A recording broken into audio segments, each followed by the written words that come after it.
इस वक्त प्रधानमंत्री नारी वंदन सम्मेलन वाराणसी में बोल रहे हैं। इस कार्यक्रम में आपको सीधा लिए चलते हैं। श्रीमान नितिन नवीन जी, उत्तर प्रदेश से सांसद और यूपी बीजेपी के अध्यक्ष श्रीमान पंकज चौधरी जी, जिला पंचायत अध्यक्षा बहन पूनम मौर्य जी, मंच पर उपस्थित काशी की महिला पार्षद और ग्राम प्रधान, अन्य जनप्रतिनिधिगण और विशाल संख्या में यहां पधारी मेरी माताएं, बहनें और बेटियां, आप सबको नमस्कार। साथियों, हमारी काशी माता श्रृंगार गौरी, माता अन्नपूर्णा, माता विशालाक्षी, माता संकटा और मां गंगा ऐसी दिव्य शक्तियों की भूमि है। ऐसे में आप सभी बहनों बेटियों के इस समागम ने इस अवसर को बहुत दिव्य बना दिया है। हम काशी के ई भूमि पर आप सब माई बहन के, काशी के बिटियन के प्रणाम करत है। साथियों, आज का ये अवसर नारी शक्ति के वंदन और विकास का उत्सव तो है ही। थोड़ी देर पहले ही यहां हजारों करोड़ रुपए के प्रोजेक्ट का शिलान्यास और लोकार्पण हुआ है। इसमें काशी में हर प्रकार के विकास से जुड़ी परियोजनाएं हैं। साथ ही काशी और अयोध्या की कनेक्टिविटी बढ़ाने वाले काम भी है।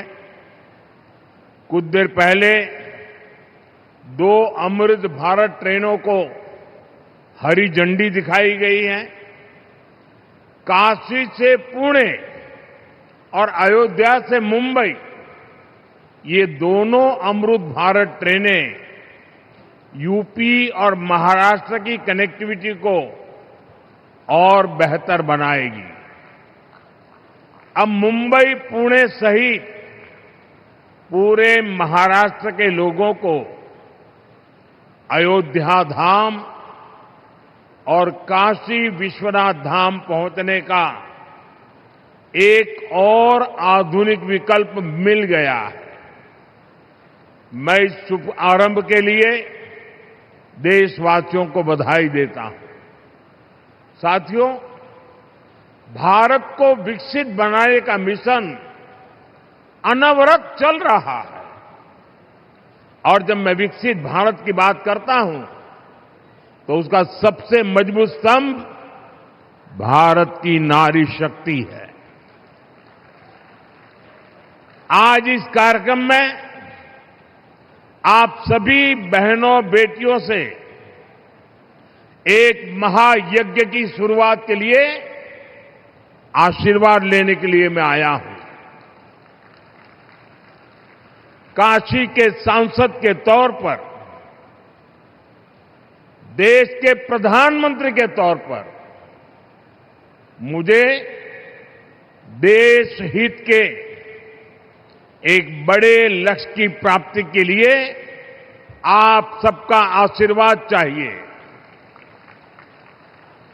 और ये बड़ा लक्ष्य है लोकसभा, विधानसभा में महिलाओं के लिए आरक्षण को लागू करना। अभी कुछ दिन पहले सपा और कांग्रेस जैसे दलों की वजह से हमारा ये प्रयास संसद में सफल नहीं हो पाया। लेकिन मैं आप सभी बहनों को फिर से भरोसा देता हूं, आपके आरक्षण का हक लागू हो, इसमें कोई कोर कसर बाकी नहीं छोड़ूंगा। साथियों, घर में महिला के सशक्त होने से पूरे परिवार को ताकत मिलती है, इससे समाज मजबूत होता है, देश मजबूत होता है। अतीत में बहनों बेटियों को बहुत संघर्ष करना पड़ा है। काशी की आप बहनों ने भी कई तरह की मुश्किलें देखी हैं। आपने भी कितनी ही चुनौतियों का सामना किया है। बेटियों को अक्सर अनेक प्रकार के सवालों से गुजरना पड़ता था। तुम ये करके क्या करोगी? तुम्हें इसकी क्या जरूरत है? तू का करवू? तोहे का जरूरत है? तू चुप रह, ये काम तो से ना हो पाई।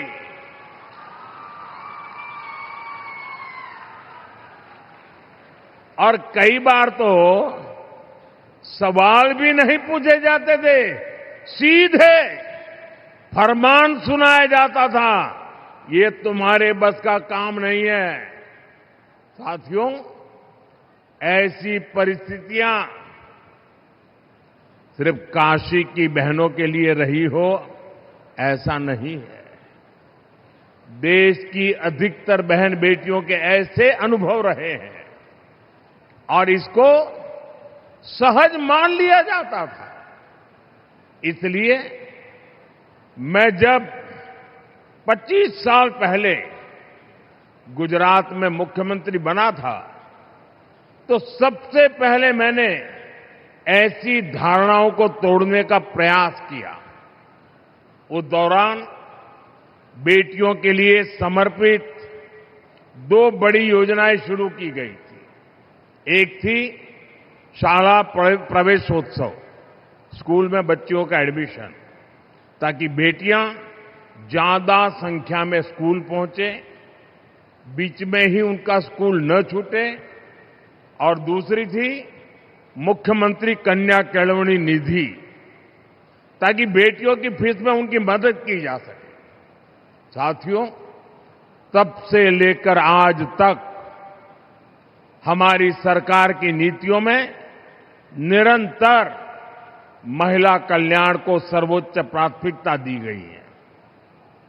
2014 में आपने हमें सेवा का अवसर दिया तो देश में 12 करोड़ से ज्यादा शौचालय बने, इज्जतघर बने, 30 करोड़ से ज्यादा बहनों के बैंक खाते खुले, 2.5 करोड़ से ज्यादा घरों में बिजली का कनेक्शन दिया गया, 12 करोड़ से ज्यादा घरों में नल से जल पहुंचाया। यानी अनेक बड़ी योजनाओं के केंद्र में बहनों बेटियों को रखा गया। साथियों, 2 साल पहले यहां बनारस में सुकन्या समृद्धि योजना से जुड़ा बहुत बड़ा अभियान चलाया था। उस समय एक ही महीने में यहां काशी में 27,000 बेटियों के सुकन्या समृद्धि खाते खुलवाए थे और हर बेटी के बैंक खाते में 300 रुपये भी ट्रांसफर किए गए थे। बेटियों की शिक्षा में और बेहतर भविष्य में सुकन्या समृद्धि योजना बड़ी भूमिका निभा रही है। इस योजना से बेटियों की पढ़ाई को बल मिला है और मुद्रा योजना से बेटियों की कमाई सुनिश्चित हुई है। वहीं मातृवंदन योजना और आयुष्मान भारत योजना से बहनों बेटियों की दवाई का इंतजाम किया गया है।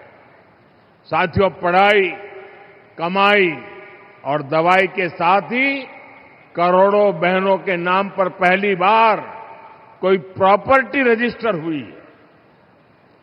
पीएम आवास योजना के ज्यादातर घर भी बहनों के नाम पर होते हैं। आज हमार माई बहन सही में अपने घर का मलकिन बनत हैं। साथियों, हमारी सरकार का पूरा जोर बहनों की सुविधा और सुरक्षा पर रहा है। यही दो चीजें हैं जो सशक्तिकरण की नींव मजबूत करती है। आपने यहां यूपी में अपनी आंखों के सामने हालात बदलते देखे हैं। कुछ साल पहले तक जब यहां समाजवादी पार्टी की सरकार थी तो यूपी में बेटियों का घर से बाहर निकलना भी मुश्किल हो गया था।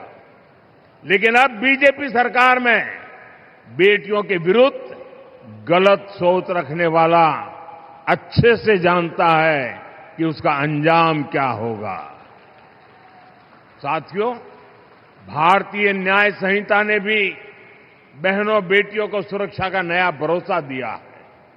इसके तहत महिलाओं के विरुद्ध गंभीर अपराधों में तेजी से फैसले आने लगे हैं। इसी प्रकार महिला थानों और परामर्श केंद्रों का नेटवर्क भी निरंतर बढ़ रहा है। आज यहां भी एक महिला पुलिस चौकी और परामर्श केंद्र के भवन पर काम शुरू हुआ है। ऐसे कदम बेटियों को सुरक्षा की गारंटी देते हैं। साथियों, जब महिलाओं की आर्थिक शक्ति बढ़ती है तो घर में उनकी आवाज भी उतनी ही बुलंद हो जाती है। इसलिए सुविधा और सुरक्षा का विश्वास देने के साथ साथ हमने बहनों की आर्थिक भागीदारी बढ़ाने पर बल दिया है। बीते 11 वर्षों में देश की करीब 10 करोड़ बहनें सेल्फ हेल्प ग्रुप में जोड़ी गई हैं। काशी की भी 1.25 लाख बहनें ऐसे समूहों से जुड़ी हैं। इन समूहों को लाखों रुपए की मदद मिल रही है, जिससे बहनें अपना काम कर रही हैं। ऐसे ही प्रयासों से अब तक 3 करोड़ बहनें लखपति दीदी बन चुकी है। 3 करोड़ लखपति दीदी, और इसमें बनारस की भी हजारों बहनें शामिल है। साथियों, लखपति दीदी अभियान को गति देने में हमारे डेयरी सेक्टर की भी बड़ी भूमिका है। यहां बनास डेयरी से जुड़ी लाखों बहनें बहुत ही शानदार काम कर रही है। आज इन बहनों को बोनस के रूप में 106 करोड़ रुपए सीधे मिले हैं। मैं इन सभी बहनों को बहुत बहुत बधाई देता हूं। मैं काशी में डेयरी सेक्टर से जुड़ी महिलाओं से कहूंगा, अभी तक शुरुआत भइल हो। बनारस बड़ी, बनारस डेयरी बड़ी और ई बोनस भी बढ़त जाए। साथियों, बीजेपी एनडीए सरकार बहनों को आत्मनिर्भर भी बना रही है और विकसित भारत बनाने के लिए चल रहे अभियान का नेतृत्व भी दे रही है। डिजिटल पेमेंट्स को आगे बढ़ाने में हजारों बैंक सखियों की बड़ी भूमिका है। बीमा और इंश्योरेंस से जुड़े काम को बीमा सखियों का नेतृत्व मिल रहा है। प्राकृतिक खेती के काम को आगे बढ़ाने में कृषि सखियों की बड़ी भूमिका निभा रही है और खेती में जो ड्रोन क्रांति आ रही है उसका नेतृत्व भी हमारी नमो ड्रोन दीदियां ही कर रही है। बीते दशक में बेटियों के लिए थल सेना, नौसेना और वायुसेना में नए अवसर मिले हैं। पहली बार सैनिक स्कूलों और डिफेंस एकेडमी के दरवाजे भी बेटियों के लिए खोले गए हैं। यानी बीजेपी एनडीए सरकार का मतलब ही है नारी का सशक्तिकरण, नारी का उत्थान, नारी का जीवन आसान। साथियों, आज हर क्षेत्र में, हर मोर्चे पर भारत की बेटियां इतना शानदार काम कर रही हैं, तो स्वाभाविक है नीति निर्माण, राष्ट्र के भविष्य से जुड़े फैसलों में भी बहनों बेटियों की भूमिका और बढ़नी ही चाहिए। देश को आज इसकी बहुत जरूरत है। इसके लिए भी ईमानदारी से काम किया जा रहा है। देश की नई संसद बनाने के पीछे भी बहनों की भागीदारी का विचार एक बड़ा कारण था। नई संसद बनी तो पहला काम हमने महिलाओं को 33% आरक्षण देने का ही किया। 40 साल से बहनों का ये अधिकार अटका और लटका हुआ था। इसलिए हमने साल 2023 में संसद में नारी शक्ति वंदन अधिनियम पारित करवाया। साथियों, कानून बनने के बाद उसे लागू किया जाना जरूरी होता है। अब ये जरूरी है ये कानून जल्द से जल्द लागू हो। इसलिए पिछले दिनों संसद में इसको लेकर चर्चा रखी गई थी। संविधान में संशोधन के लिए हम कानून लाए थे। ये संशोधन ऐसा था जिसके बाद ज्यादा संख्या में बहनें विधानसभा और संसद में पहुंच पाती। लेकिन साथियों, कांग्रेस, समाजवादी पार्टी, टीएमसी और डीएमके जैसी पार्टियों ने एक बार फिर देश की महिलाओं को धोखा दिया। ऐसे दलों ने 40 साल से महिला आरक्षण पर ब्रेक लगाया हुआ था। अब समाजवादी पार्टी ने फिर से इसे लाल झंडी दिखा दी है। साथियों, असली बात यह है कि ये सारे परिवारवादी और तुष्टीकरण में डूबे दल नारी शक्ति से डरे हुए हैं। आप सभी से डरे हुए हैं। ये परिवारवादी दल देश की उन बेटियों को विधानसभा और संसद नहीं आने देना चाहते, जो कॉलेज कैंपस से लेकर पंचायतों, स्थानीय निकायों तक हर जगह अपने दम पर नेतृत्व दे रही है। ये जानते हैं कि अगर धरातल पर काम करने वाली बेटियां ऊपर आ गई तो इनका नियंत्रण खत्म हो जाएगा, इनकी सत्ता पर सवाल खड़े हो जाएंगे। इसलिए ही जो परिवारवादी दल है, ये संसद में हुए विरोध में सबसे आगे रहे हैं। साथियों, मुझे संतोष है कि देश की बहनें, बेटियां इनकी इस कुटिल मंशा को पहचान गई है। आप देख रहे हैं, असम, केरलम, पुडुचेरी, बंगाल और तमिलनाडु में बहनों ने रिकॉर्ड मतदान किया है।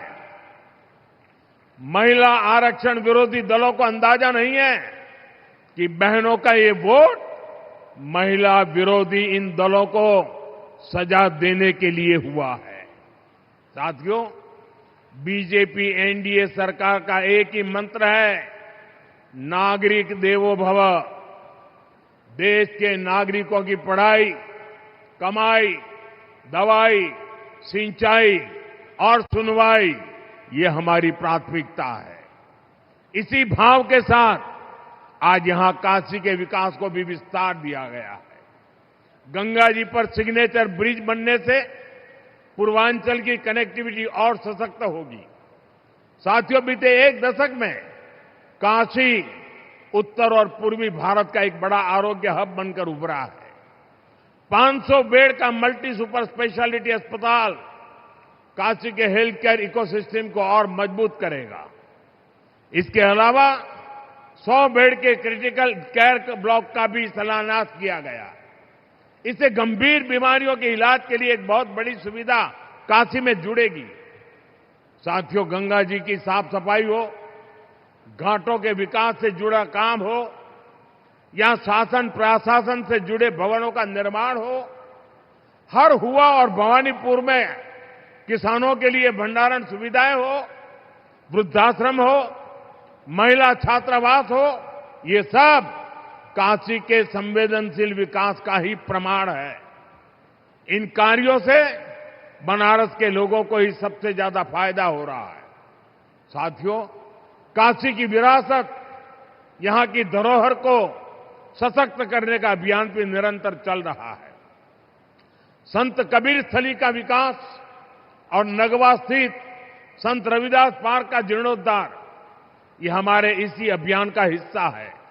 साथियों, हमारी काशी अविनाशी है, ये अनवरत चलने वाला शहर है। इसी तरह विकास का अभियान भी निरंतर गतिमान है। मैं नारी शक्ति का वंदन करते हुए एक बार फिर हमें आशीर्वाद देने के लिए मैं आपका आभार व्यक्त करता हूं और विकास कार्यों के लिए शुभकामनाएं देता हूं।